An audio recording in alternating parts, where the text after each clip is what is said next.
said. Hello, everyone, and welcome back to WABAN, the movie and TV show podcast where an expert on the subject discusses things with the average viewer. I am your host, Nim, and today I am joined by Vaatu?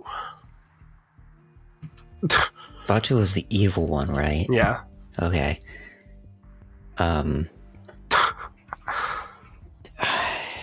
Man. I mean, he does that laser beam thing that's just like, whoa. It's like it has the doom horn sound effect. So dumb. Yeah. This is easily the worst. The villains in this season, I guess there's technically two, right? Because it's like Vaatu and then like Unalak or whatever, Korra's uncle. Definitely the worst villains in the series, I must say. They're just really dumb and they're just like pure evil and not interesting at all. Yeah, I mean, the uncle started out interesting, and then once you like reveal Vaatu, it's like, oh yeah, this is just stupid. This is just big bad evil guy. Yeah. I will become a dark avatar, which is the dumbest idea BBEG. the Avatar could have done. What's that? BBEG, big bad evil guy. Yeah. I mean, this season has a BBEG. Yeah. Yeah, it does. It does. Well, because like at first the whole thing in this show is like each of the seasons they have a villain who has some sort of like interesting motivations, and at first they're sort of establishing that where it's like, oh, he just wants humans to be able to commune with the spirits and stuff, but then you realize that was just a bunch of bullshit he was spewing to trick Korra, and you're like, oh no, he just wants to bring the world into 10,000 years of darkness so he can be fucking dark avatar or whatever. Some reason. Yeah. Okay. Yeah. But and like in order to get to that whole plot, you have to go through obviously the origin of the Avatar, which I am not a fan of those two episodes. Like, I think there are aspects about them that I like, but then as soon as they bring up the whole like, oh, there's the spirit of evil and the spirit of good, and the Avatar's fused with the spirit of good, and that's why they're good, and like, it's just such a, I don't know, I don't like that at all. Yeah, I mean, I think it's a very good foundation for stuff, but it definitely could have been done better, or like, if it was in its own series and not in just 2 episodes, I think it would have turned out really well. I don't know. I didn't like the idea of it being like the ultimate spirit of good and the ultimate spirit of evil. Like that was just I like the idea. That's be a cop out. Yeah. Yeah. It's such a simple, oversimplified, dumb like way of describing it. Like I do like the idea of like a lot of the spirits have their own sort of specific thing that they represent in a way. Like obviously there was in the original show there was like they did do the whole sort of yin and yang type of spirit idea of like two spirits circling in the pond. But that was very different. That wasn't good and evil. It was like it was the harmony and the balance of the ocean and the moon, and it's the push and the pull, and like, you know, they balance each other perfectly, which is the general idea of yin and yang. Like the idea of yin and yang like isn't good versus evil. That's not really what it is, what it's about. Because I mean the whole just good versus evil is, from what I understand, is a lot more of a like Western idea of like different religions and stuff. You got to you think of like, you know, God versus Satan, you know, that type of thing. Whereas like a lot of the more Eastern philosophies is more on the balance of things, which is the idea. Right. So the idea of just kind of taking that, but then turning it into just a simple good versus evil is just stupid. Yeah, I mean, I just don't like that. Well, okay, so Avatar as a whole is based on a lot of Asian culture, right? Yes. My main knowledge is through, the knowledge. I use the term with quotation marks and very loosely, and every hole you could possibly punch through it in it. But it's from an anime, which just shows like spirits and yokai and stuff like that, where it's just, yeah, all these things do stuff, and like they don't really, none of them are innately evil or good in any point. Right. Yeah, like, which like I they think have is connotations and stuff like that, but it's like, yeah.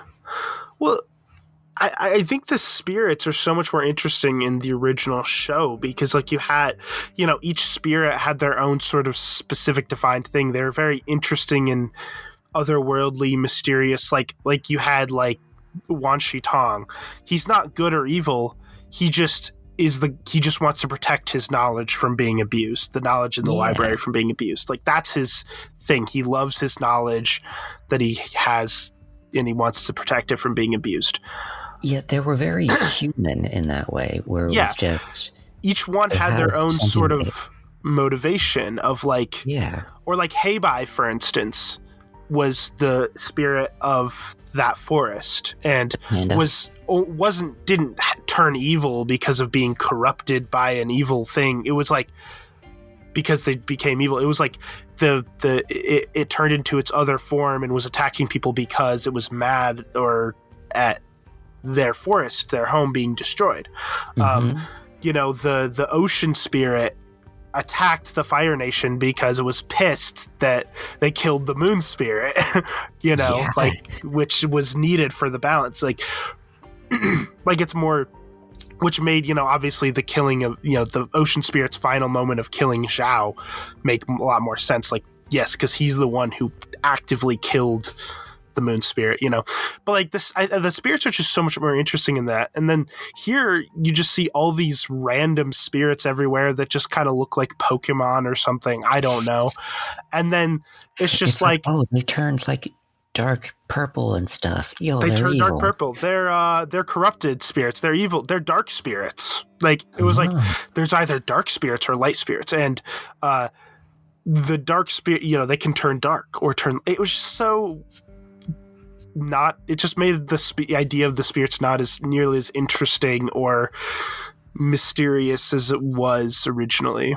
Yeah, they're just they're pretty much all good. It's just this one guy likes to poke them in the bad way, and they turn dark and start attacking people. It's like, yeah, instead of them just being kind of human and having emotions, like, it's not as like interesting and then like there's semblances of interesting spirits here. Like, there's the spirit like in the backstory of Avatar 1. There's like the spirit who just is in charge of like that oasis that Juan was trying to get into, and he was just kind of like seemed pretty human or whatever, like you said.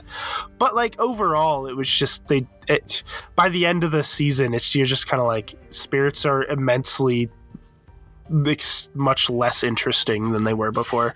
Yeah, definitely. And the thing is, you see so many spirits that they become less of like a like, I don't know. I think one thing that I made them more interesting in Avatar was that you didn't see them very often.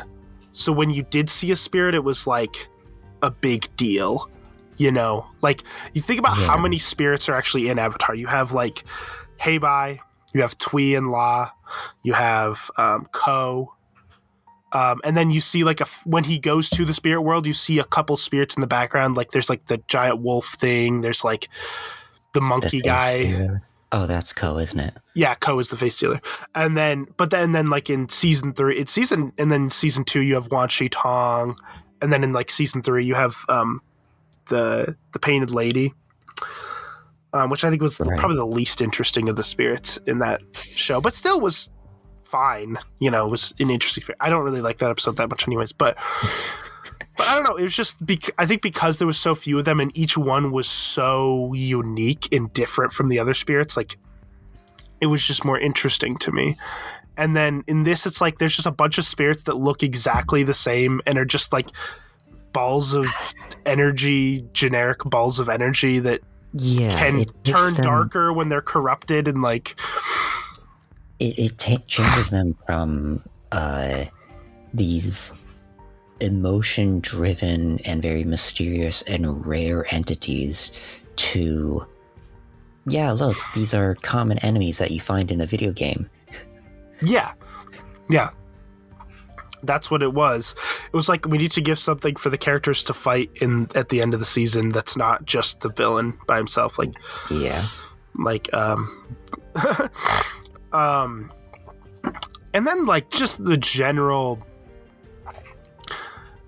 idea of like the climax where it's just the two giant, like, that was, I mean, from a like Spectre note, pretty cool, but also it's pretty basic. It's yeah, and it's not really Avatar. Like, I don't know, it just doesn't feel like, I don't know. I want a bending fight, you know? Like, I don't know. Like, that's the whole thing with Avatar. Something like at the end of first season of The Last Airbender, where he, like, you know, the giant water golem that Aang is in at the end of it.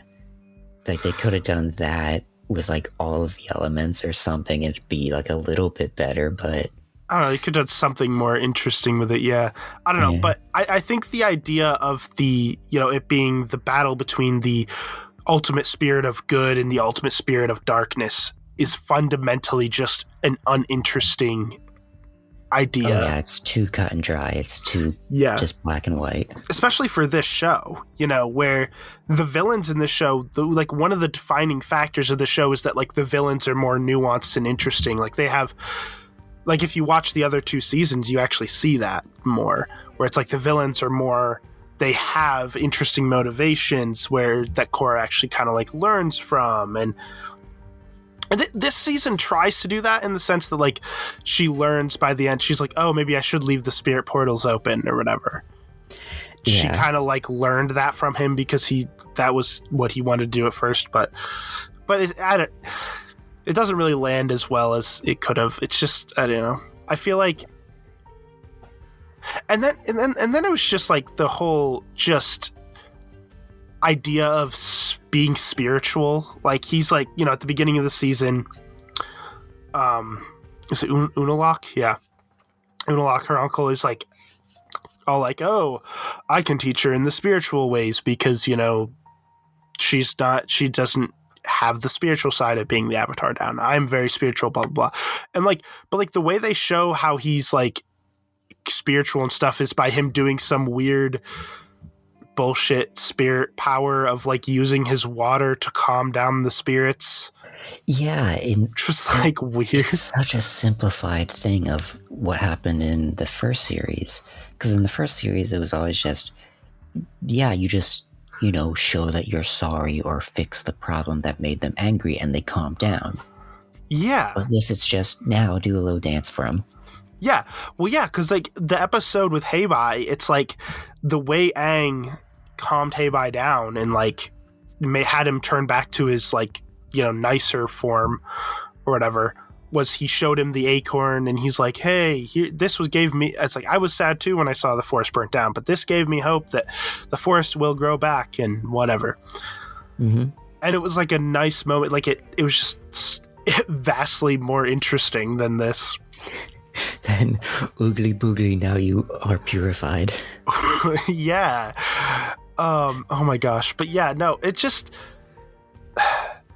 and again, like the whole fact that the final fight is just them shooting lasers out of their chests, the giant versions of themselves shooting lasers out of their chests. I'm like, yeah, this is not Avatar. Like, what? No, not at all. I was like, I don't know. It's just, it also doesn't feel like a middle season of a series. This feels like big bad of like ultimate big bad. Like, you can't get any bigger than this, but it's just shoved straight in the middle. Destroy the world. 10,000 years of darkness. Ooh, exactly. And then the whole continue. You're supposed to raise stakes throughout it, but this is like, how do you get bigger than this? You've already jumped hugely. The thing is, it doesn't in the other 2 seasons, the last 2 seasons. So you don't know that yet, but like, I don't know. It's and there was something I was gonna say, but I don't remember what it was. Oh yeah, and then like at the end, to defeat him, Jinora just comes in with her spiritual bullshit that doesn't make sense. The only explanation I can think of is she found Ravu, like a fragment of Rava. Okay. Yeah. Rava that was still in the spirit realm after she was obliterated to help Korra. Yeah. And that's all I can think of. Maybe. Because I was thinking the idea of yeah, I don't know. But either way, it's not explained at all, and it's just kind of very sudden.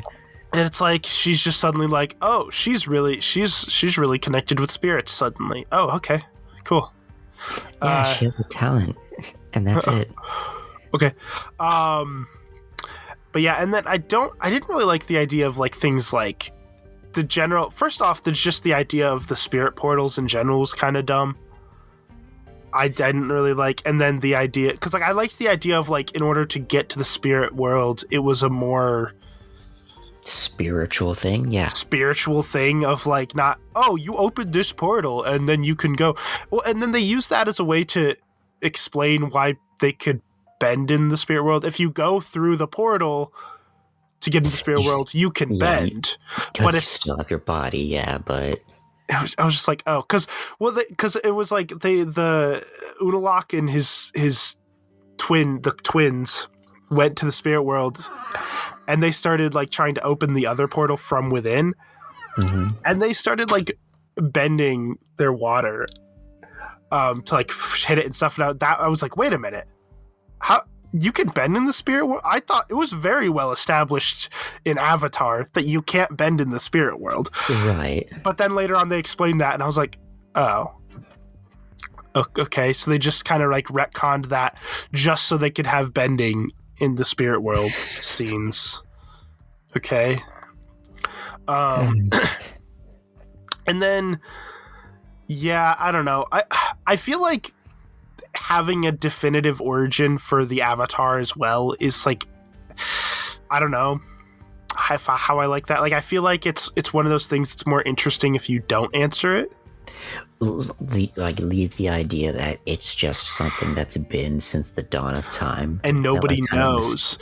Mysterious. It'd be one thing if there was a legends of how the Avatar started, but there was no definitive answer. Legends say, let's say they read an ancient text to say legends say that the Avatar started because of this, and this is how it happened, whatever. But there's never a definitive answer. I think that would be more interesting, because the way this is presented is this is the definitive answer of where the Avatar started and how, not just the Avatar, how bending in general started. Because you see it was given by the lion turtles and everything. And it's I don't know. I like the idea of more mysterious. Maybe this is you don't know exactly, but maybe there's maybe there's legends of it. I think it was this type of thing was handled better in an episode of Avatar. I know comparing it, but in the Cave of Two Lovers, for instance, we get backstory about. Yeah, we get backstory about Oma and Shu, who were the original Earthbenders. What it said? They were the first Earthbenders, and that doesn't add up at all. If you watch this, it doesn't. But and they created the city of Omashu and whatever. But it was more interesting because it was what that story was based 100% on just these writings, these ancient writings that Katara was reading them, and you heard what. So maybe that's accurate. Maybe that's exactly how it happened. Maybe not. Maybe it was exaggerated a little bit. You don't know for certain, because this is just it's like real life, where the only way you can know about what happened in the past is by like, you know, reading things that were written from them, or finding what Right. you know, artifacts you can find from that time, and you know, just what's been passed down from generation to generation. It's impossible to know 100% exactly how something happened in the past, which I think is more interesting than giving a vision to her where she sees exactly the definitive way that it happened. This is exactly how it happened. Even if the writings in the first series are definitive, it's still much more interesting that, like, yeah, these earthbending badger moles that are these like ancient entities taught these people how to earthbend, or the dragons taught firebending and all that. Then just dragon turtle give it to you, and then you didn't give it back. Now, I think what the definitive answer to that is that the lion turtles are the ones who gave them bending, and then actually learning how to use it was through the animals, right? So there's the scene where Juan is like, he has his firebending, and you see him like practicing with it, and there's like with a dragon behind him, and it's actually similar to like the dragon dance scene from Avatar. That was actually kind of cool to see. That was kind of a cool shot. But so I guess the implication is that it's like the lion turtles give them the bending, and then they learned how to like actually really use it properly. They were trained in how to use it through, you know, studying the animals, the badger moles, the dragons, the moon, and the sky bison, you know. The moon. Yep. I just love the difference. Yeah, there's the badger moles, there's the dragons, there's the sky bison, and the moon. Like, what? All of them are animals, and then one is just the moon. Yeah, how do you learn from the moon? They it did. Just sits there. They did. They're just that good. But yeah, and then the idea, I didn't really like the idea of harmonic convergence either. That's just one of those, like, every 10,000 years, this weird thing called harmonic convergence happens. Mm-hmm. Yeah, that makes spiritual stuff happen, I guess. Woo. Like, it's just so, I don't know. And like, we already had things like the solstice, like the winter solstice, and I think the summer solstice was a big thing too, where it's like things can be more aligned on those days. Mosen's comet? Oz's comet? What was it? What's the name? Sozin's comet. Sozin's. Okay, I got the last part every 100 right. years the Sozin's comet. But I don't know. I feel like harmonic convergence to me is just like some random thing they just kind of made up for some spiritual bullshit to happen. I don't know. I don't like it. Yeah. In general, I didn't like the idea that the Avatar spirit is essentially just Rava, the spirit of all things good or whatever, right? Mm-hmm. Like, so it sort of makes it explained that, like, when you go into the Avatar state, it's Rava helping you, which isn't as interesting as the actual original explanation, which is that when you go to the Avatar state, it's all of the knowledge and experience of all the past avatars guiding you and helping you. Yeah, taking control.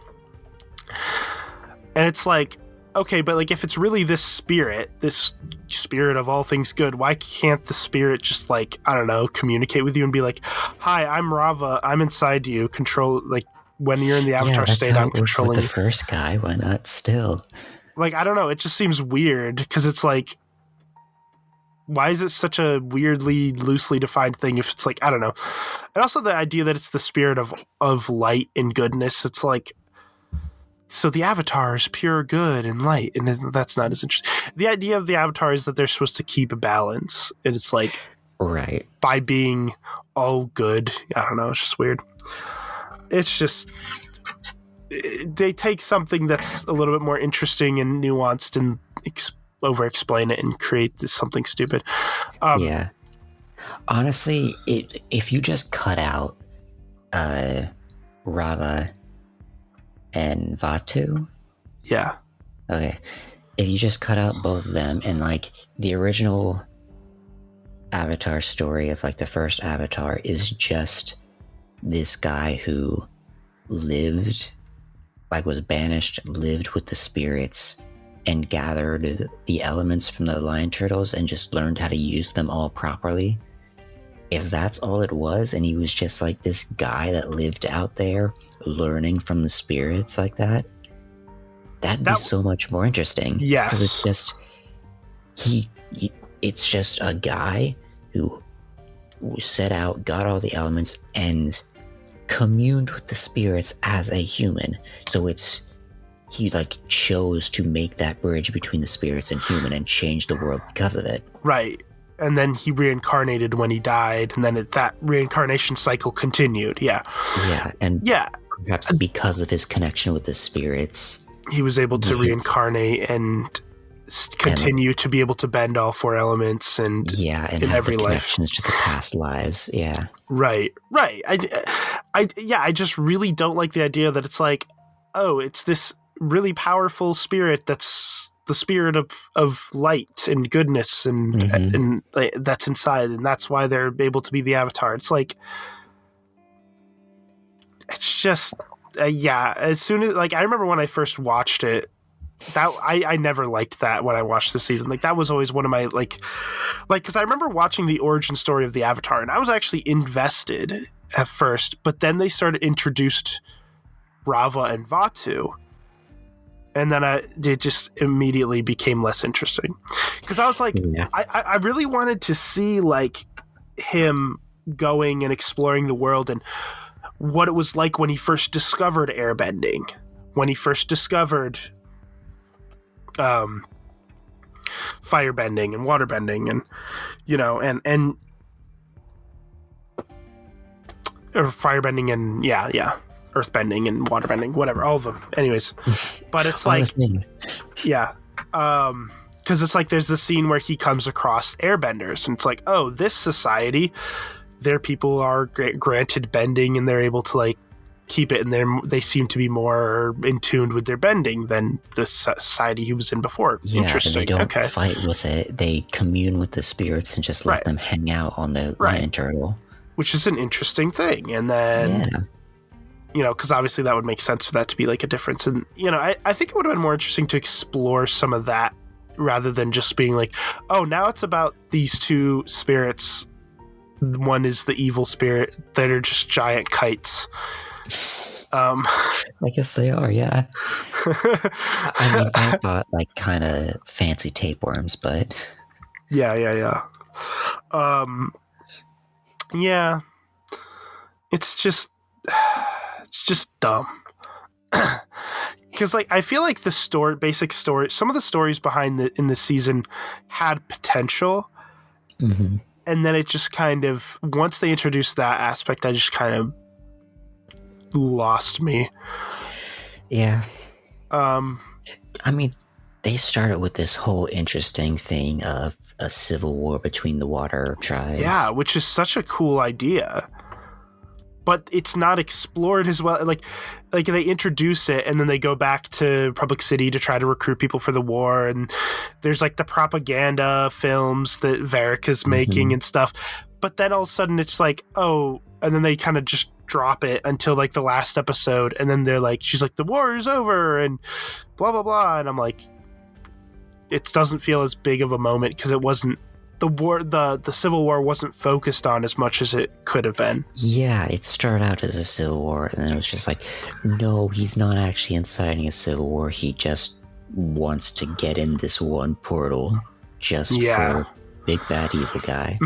Yeah, like the idea of doing the Civil War would have been really interesting if they gave it maybe different motivations or something. I don't know. So the title of this season is Book 2 Spirits.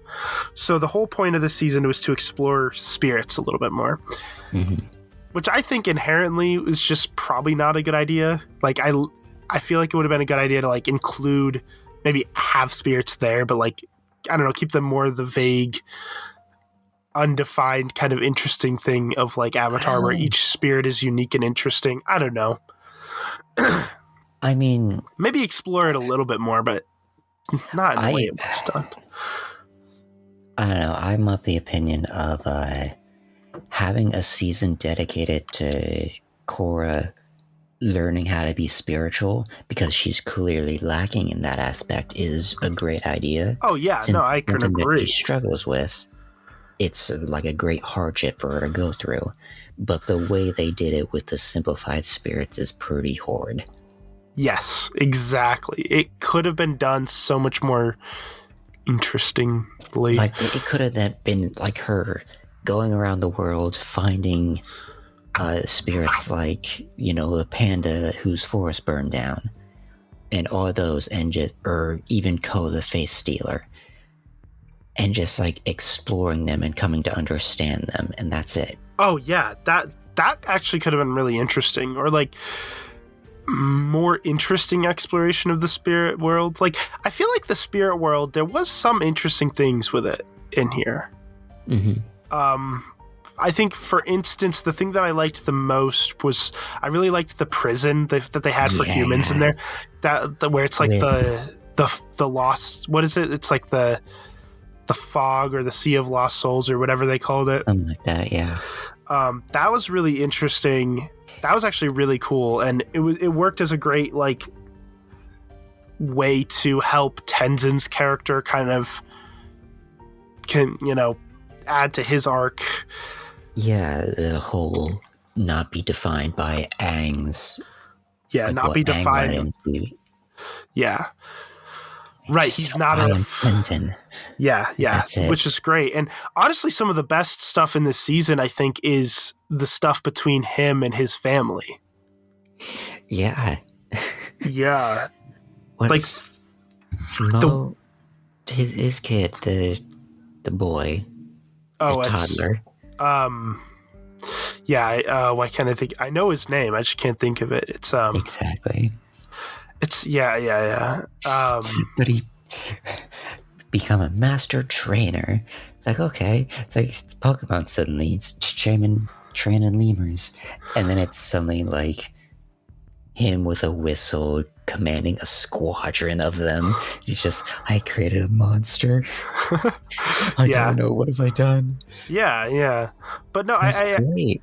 But yeah, and I really liked like his just seeing the relationship between him and his siblings too. Kaya and Boomy. Because it was this sort of, first off, like, Boomy's character was interesting because you could see that he feels like he was a disappointment to his father because he's the oldest and he wasn't an airbender like Aang probably wanted, or any bender. And so he kind of always lived in the shadows of like his siblings, especially Tenzin, because, Tenzin was like the favorite because he was an airbender and because... because Aang was the last airbender. If he didn't have an airbending child, that would have been it. Right. So it kind of creates this, and then there's like the whole thing of like how he went on vacations with Tenzin but not the other siblings, which is interesting. I assume it was like airbending training stuff, right? Right. But they also went and had fun going to places, because he mentions like, the time we went to Ember Island, the time we went to Kyoshi Island to ride the elephant koi. Yeah. I was like, of course Aang would take his kid to do that. Mm-hmm. But yeah, it was interesting stuff. And then like the scene where Boomy's like talking to the statue of Aang, and he's like, "Hey Dad, like, I hope I wasn't a disappointment because I wasn't an airbender," and like he has this whole like thing. Like, that was some interesting stuff. And the moment immediately after when the sister comes in and just says that, yeah, he's definitely proud of you, and gives him a hug and all that, and just this moment of compassion. Yeah, it was great though, because like by the end you felt like the three siblings became closer. Like at the beginning they were very kind of at odds with each other, and then by the end you felt like it was, I thought that was generally handled pretty well. Yeah, definitely. and then I like the scene where they're like going down the cliff, and he's like, "Come on, this is the fun way," and then they're like, It's at least 50 "Umi, times that's faster. dangerous," and they go down, and he's like, because obviously like they can get down faster with their bending, and he's just like, well, yeah. But yeah, no, I think that was some of the best, more interesting stuff. Honestly, I think those characters are more interesting than like a lot of the what are supposed to be like the main like Team Avatar characters. I mean, yeah,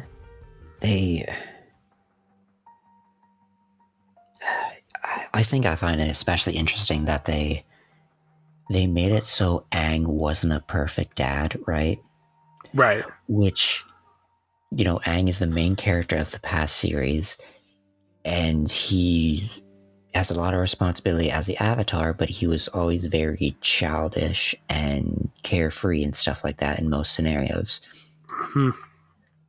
And they sort of twist that a little bit as like, yeah, he was a great Avatar and a great person, but he still has flaws with his, you know, how he fathered them. Well, one interesting aspect you could think about too is like Aang doesn't really have a good sort of idea of what it means to be like a father, raise kids as a father. Because if you think about like how air nomads are raised, they aren't raised you're not raised by your two parents. It's like the air nomads. So like first off, the men and the women are separated into different temples, and they like meet to like breed, I guess. There's no like marriage, there's no like here's your mother and father raising you. It's like you're raised as like by just all the air nomads, kind of like your family, right. You're raised by them. So he doesn't have that idea of like what it's like to be just an individual father the same way, you know. So, you know, he doesn't have that sort of like role model, I guess, for it. Not to mention that he, you know, all of what could be considered his father figure died when he was 12, you know? Yeah. And he pretty much had to raise himself completely from there. He didn't have like a father figure from that point on. Or Katara did. Yeah. So it might be difficult for him to have like a proper like father figure to model his parenting off of. Yeah, definitely. Yeah. So yeah, I mean, when you really think about it, Aang would never be a good dad. Like he's way too immature. He has to be a dad because in order for airbending to continue, he has to be a dad. Like it's literally like his responsibility, like his duty to do that, you know. And like you think about it, their youngest is the only airbender, meaning they probably kept having kids until they at least had one airbender. It's like, and because they only have one, now all that stress is put on Tenzin. Yes. So, which was the whole idea of like Tenzin was raised in a way to be a mirror of his image of his father, to be his father in a way. Or at least to be instilled with every idea or ideal of airbending. Which is why he has that arc of like trying to realize like he is his own person. He is not just his father. Yeah. You know, which was really interesting stuff. Like, because he feels like he's failed his father because he was never able to commune with the spirits in the same way as much as he tried. As much knowledge as he had about it, he just wasn't able to. And so he feels like he failed because of that, but like realizing like, no, that's okay. That's not who he's supposed to be. And right. That's the best stuff in the season, I think, is that. And even character stuff. In that fog prison, the little bit, I think the line was, you know, how long can someone be trapped in here? And then the general from Zhao, the first... Zhao comes in. And Zhao thinks he's Aang grown up. Because, I mean, it makes sense. He's the only airbender he's ever seen. The only person he's ever seen dressed like that with a tattoo like that is Aang. So it makes sense he'd see, like, an older person who looks like that and be like, there's Aang, you know, because he's been older, stuck. But it's still you. Yeah. Which is actually interesting to think, because like you're kind of led to believe like, oh, Zhao died, right? But he wasn't. Like the ocean spirit brought him into the spirit world and put him in this prison. Yeah. Which is that was kind of a cool detail. I actually liked that. But oh yeah, that was really fun, because he just suddenly pops up and you're just like, wait, is that? And you hear his ramblings about the Avatar. It's like, I am Zhao the Conqueror. I will destroy the moon. Yeah. I have destroyed the moon. And yeah. It's just like, that was interesting. This is real. I actually liked that. That was a cool detail, I think. And it really like solidifies the severity of that fog prison. Like, yeah, this guy has been in here for what, 70 years? How long has it been? 60, 70, somewhere 60 to 70 probably. Yeah, somewhere in there. And he's just still on about the Avatar. Right, on about the Avatar and the moon. You know, the moon and stuff. Something that's not relevant nowadays, but he's still on about that. Yeah, it is interesting. And then, another that actually reminded me of another character that we see from Avatar. All right, yeah, it's a weird one. Like, I don't quite get why. Which one are you talking about? Which one? Iroh. Oh, I wasn't going to mention that, but that will let you. You know, let's talk about Iroh. I'll talk about the thing I was going to talk about in a minute. Yeah. Okay. So I guess when Iroh died, he didn't really die. He just went to the spirit world and stayed there because Iroh is so in tune with the spirits, as we know. You know, it's mentioned in the show that he's been to the spirit world. It's mentioned in Avatar. Like, there's the scene where he can see the spirits, but nobody else can. Like when Aang is in the spirit world. Yeah. So, in a way, I kind of think that makes sense that like Iroh would end up just living in the spirit world, communing with the spirits in his afterlife. I think it kind of makes sense. Yeah. But it's also weird. It's also weird to see him. So weird. And I don't know how I feel about it. I don't know. I feel like Iroh's the kind of dude that would just, this is my last moments, and just accepting it and not like abandoning his body just to live out eternity in the spirit world. Yeah, I don't know. It's interesting. But again, on the other hand, you also have the fact that, he was very in tune with the spirits and has been to the spirit world. And, you know, so I don't know. I don't know. It's an interesting idea. I don't really know what to think about it, but I mean, having him come up in the spirit world is pretty neat. Just as like this momentary guide of like, I don't know how they would do this. Maybe there's some way that actual spirits can appear in the spirit world of like past lives of people or whatever. But the idea that he's actually in there and that's actually him is kind of iffy with me. Yeah, I don't know. It's interesting. But no, the one thing I was going to talk about though a minute ago, I was going to talk about Wan Shi Tong in the library. Oh yeah. So I'm confused. So that was actually a cool moment where she's like, oh, I could be in here forever. The last person who said that got his wish. And then you see a skeleton just there, like, holding a book. It's like, oh, hey, I know that guy.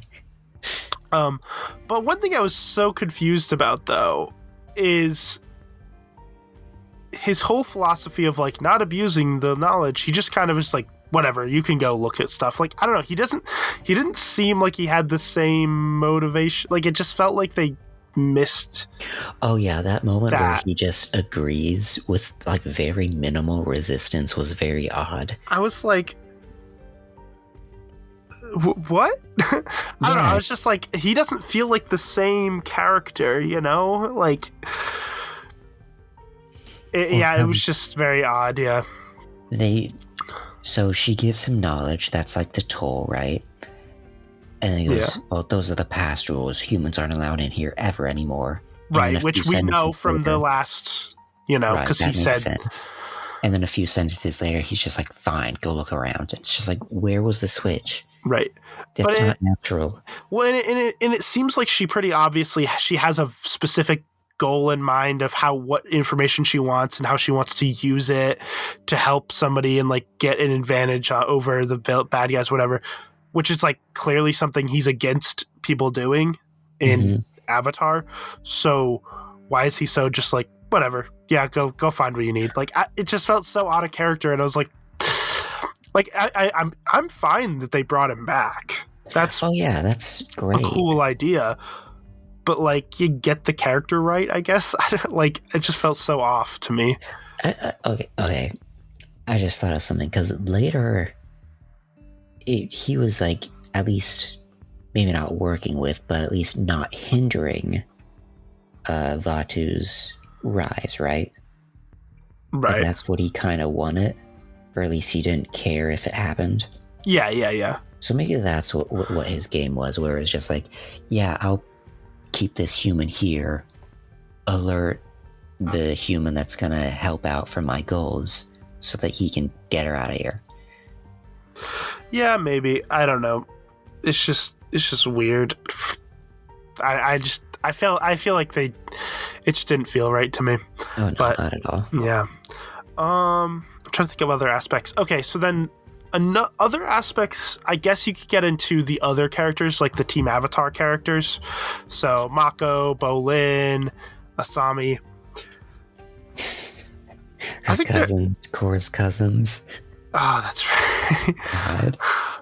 Okay, they were pretty funny, actually. I mean, kind of, yeah. Although it was kind of weird that they were like they were just making a joke out of a horrible abusive relationship, but you know, whatever. Yeah. Like, she just puts a collar around his neck and just starts dragging him, and it's supposed to be funny, and like, she's like he's clearly like sad. He's clearly not happy with what's happening, but it's like forced to like. Right. I was thinking more of him manually drawing their carriage. Oh yeah. Like, what the fuck? Like, oh my gosh. Yeah.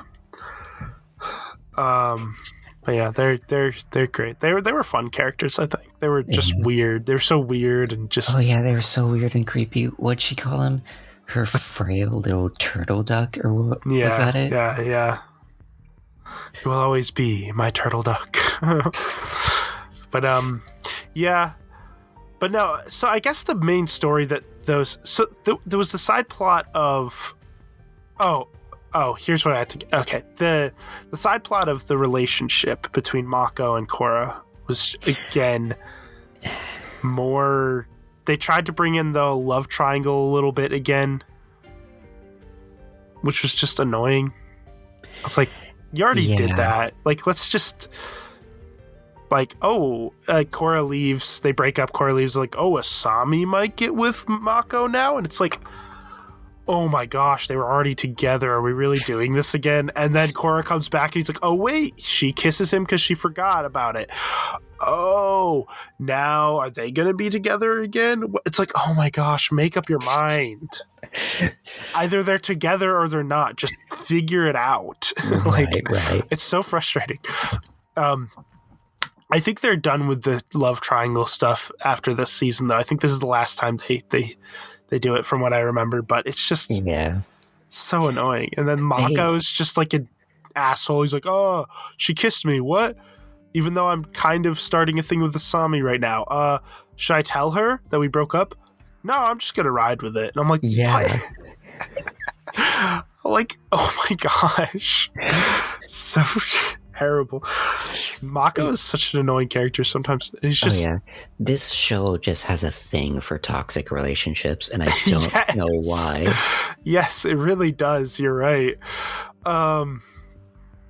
It's like, and then I don't know, I'm trying to think of like what else. And then there's just the whole subplot of the mystery of him trying to figure out who really caused the explosions and blah blah blah, and it was really Varric doing it. I don't know. That felt like kind of just a thrown in plot just to give those characters something to do. It had very much just give the side characters something to do vibes. I guess so, yeah, but I did really like Varric's whole thing. Oh no, Varric is a great character. So yeah, he's wonderful. He's in the other seasons as well after this, yes. Which is great because he is hilarious. He's easily like one of my favorite characters in this show, just because like he's just great, and and him making the movies or the movers was great. Yeah, okay, him calling it movers really like nailed in the idea that that's why they're called movies, because they move. Because it's moving pictures. Yeah, like you don't think about that much. Like why was it called a movie? But so I'll the name not mover. Hear it now. Yeah, so the name mover would make sense. Exactly, even though it's so stupid, but because it's then moving after pictures. Hearing it so much, you realize movie is also very stupid. Yeah, Nuktuk, hero of the South. I thought that whole the South side plot was fun. That was actually kind of a fun side plot. I thought. I don't know, just like Bolin just becoming a mover star. You know. Yeah. And him trying to like thinking that his relationship on screen with a character should be like would translate to real life. He's like, oh yeah, you're in love with Nuktuk, right? Yeah, like come on, separate real life from fiction. Get my guy. Like, but and then as soon as he like saves the president, as she suddenly like actually likes him in real life now. It's like okay, interesting. I wonder if there's a problem with this. It's almost like the show has a reputation for something about relationships. About toxic relationships. Wow. But that was a fun side plot. And again, Varric is just hilarious. And his assistant that follows him everywhere. He's inside the platypus bear. He's like, your assistant is in there with you? I never go anywhere without Julie. And like he's in prison. Your assistant's in prison with you. Julie, do the thing. Or how he named his battleship after Julie. Like they're both Cold War machines. And Julie just like sits standing there, just expressionless. He's like, take Julie. Oh no, not this Julie. I never. She stays with me. No, the battleship. Julie's a real one. Just sticking to him. The greatest assistant of all time. Oh, yeah, like, gotta give her props. Like, initiate, what was it? Freedom Flyers or whatever his escape mission was called when the wall busts open, and she just straps herself to him with a wingsuit. Yeah, just no hesitation. Varric is probably the best. Some of the best comedy in this show does come from Varric, I will say. Oh, yeah. Like, Bolin has good comedy here and there, but I feel like Varric is my favorite comedic. Although the two of them together is funny, too. Like, oh, yeah. So, which you do get more of the two of them together in the future of the show, so. I really like the way they introduce him, too. Just like, look at that. I was floating a foot off the air and absolutely nothing happens. It's like, oh, this guy's like a crackhead. And then he like gradually develops into just this like really weird rich dude, but like he's just a really eccentric millionaire like guy. That character, like but like he's shockingly smart. Well, right, exactly. That's how he became rich, because he's super intelligent and smart. The way he's like the insane version, the like crazy insane version of like Asami's dad. Because remember, Asami's dad was like a smart guy who started a big business with technology, but he was like he turned out to be like bad, but he was also very like Varric kind of did too, just a little bit. Yeah, kind of. He really wasn't that, like, he blew up the building, but like I think it was a building he owned and nobody was in it. So technically, and then like the ships, he didn't like kill anyone, I mean, he got Mako arrested. That's probably the worst thing he did, really. But like, I mean, he faked things to trick them into going to war. But yeah. But yeah, I love that his big plan for making them go to war is by having basically propaganda films. Which historically, that's what happens. Like anytime countries go to war, like dude, in like World War II, there was so many like propaganda filmmaking. Yeah, of like trying to convince people to like be like for the war effort and everything in America. I remember in high school seeing a Disney film of like Donald Duck being stuck in like a Nazi factory and just him being treated horribly.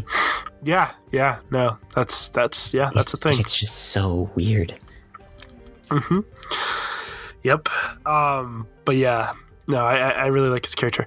Oh, you know what's an interesting thing about this show that I didn't bring up last time, but have you noticed like the previously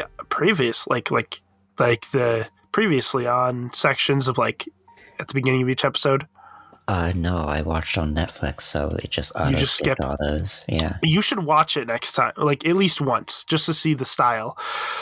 It's like, so they do it in like this old like like the old radio show style, you mean?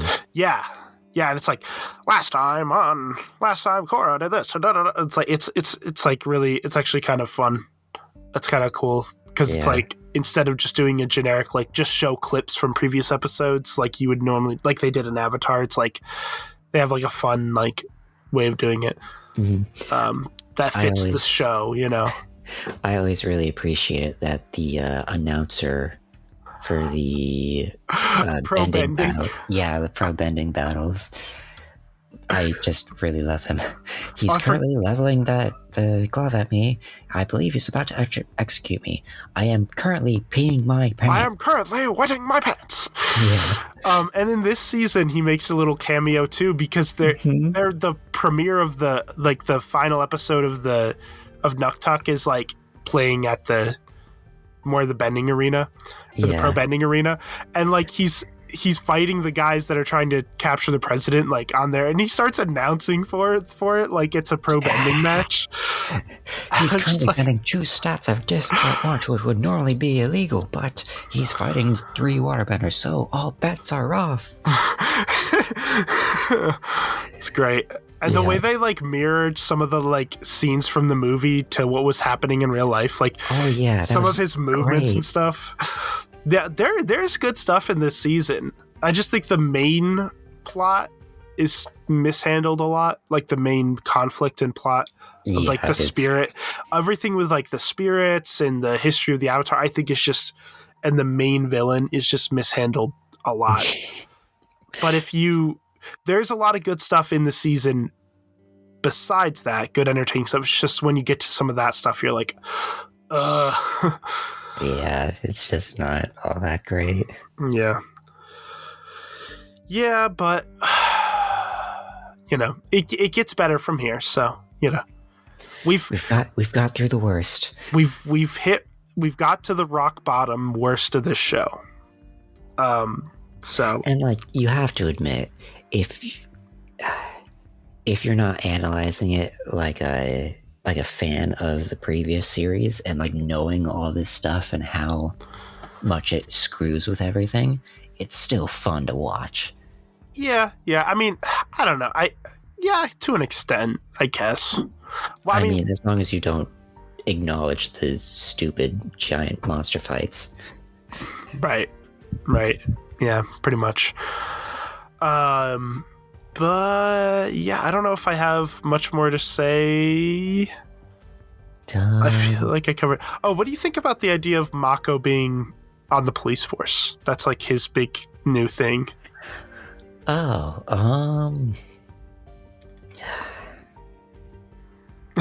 a little bit out of nowhere, isn't it?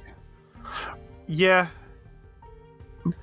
Because I mean, I don't know, I don't mind it. It's an interesting like thing for him to do, and it gives an interesting resource for the Avatar team to use. But like, I don't know, It just kind of seems out of nowhere, and there might have been better stuff. Yeah.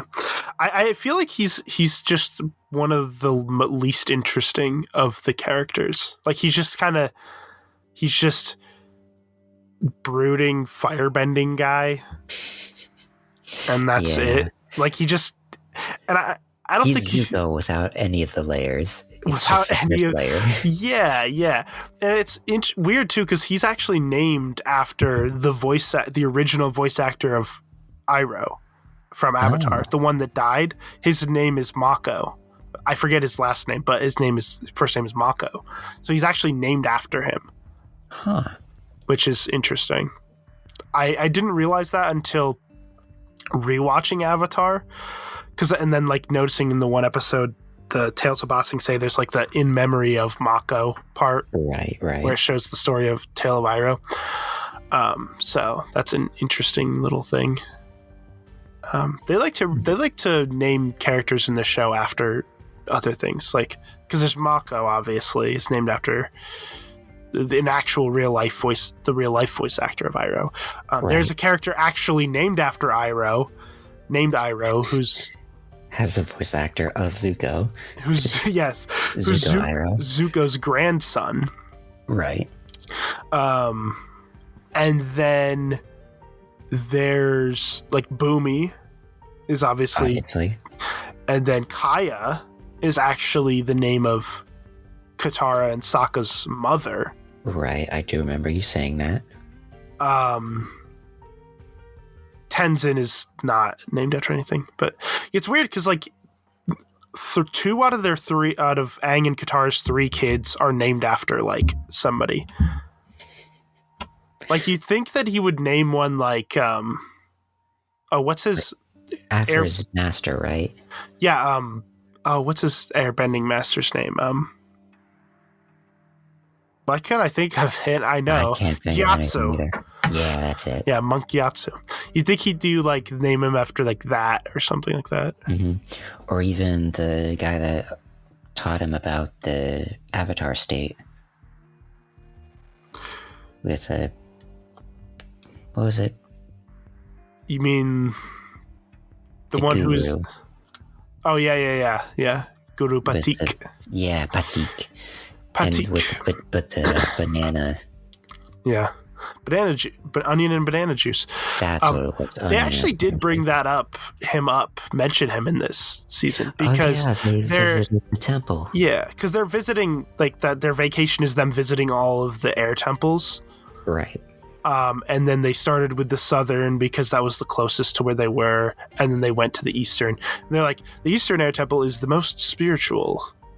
It's where Aang, who's learned from Guru Patik. Yeah. It's like, yeah, that's cool. But yeah. Yeah, I don't know if I have a lot more to say. This is definitely the worst season of Legend of Korra.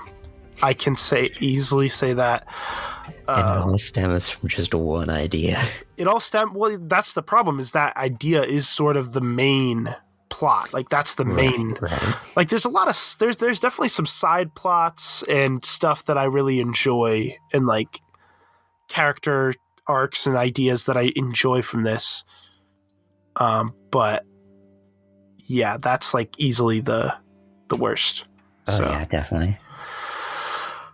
Okay. Yeah, so I guess we're about ready to close then. Perfect timing too, because it's just over an hour now. Perfect. Almost like we planned this. Woo! Yeah, so thank you for listening, everybody, to our discussion on Legend of Korra. You can listen to WABAN podcast every single Saturday at noon Eastern Standard Time. That's when new episodes are up, and you can listen to it on multiple different platforms. You could listen to it on our YouTube channel, which is called WABAN, the WABAN YouTube channel. There's a link in the description to that, and you can also listen to it on multiple different audio platforms, whichever one works best for you, including things like Spotify, Anchor, Google Podcasts, Apple Podcasts, and many others. Also on the WABAN YouTube channel, we've been doing gaming videos, so we've been pretty consistently uploading some videos of me playing Portal and Cub actually reacting to me and kind of helping along because he's played the games before. So Portal, and then we'll get to, at some point, Portal 2. So that's really exciting. And you could also check out my YouTube channel, which is called Nim TV. There's going to be a link in the description to that as well. I'm coming out with a new video series pretty soon. I'm coming out with the first of what will be a new video series on that channel pretty soon. So called Trilogy Time, where I sort of review and discuss movie trilogies. So yeah, that'll be an exciting series. So definitely look out for that on Nim TV. Anyways, that's about all. Oh wait, another thing. Next week, I just want to mention what we're doing next week. Next week, we are going to be talking about the movie Groundhog Day, because next week is going to be the Saturday after Groundhog's Day. So it obviously won't be uploaded on exactly the day of Groundhog's Day, because that's February 2nd, which is not a Saturday. But yeah, so we'll be talking about that movie, because why not? And then a week after that, we'll be continuing Legend of Korra with season 3, and then the week after that will be close to Valentine's Day. So for Valentine's Day special, we're going to talk about The Princess Bride, a movie I've seen like a billion times since I was a young child, and Cub has never seen. So yeah, I mean, I know a lot of quotes. Well, yeah, memes. I mean, that's probably one of the most quotable movies ever. Like, that's one of my favorite movies as far as like just be like quotes comes to. You've said that before. Right. Anyways, yeah, so that's about all for this week's episode of WABAN. Thank you everyone for listening. I've been Nim. And I'm Cub. Goodbye, everyone.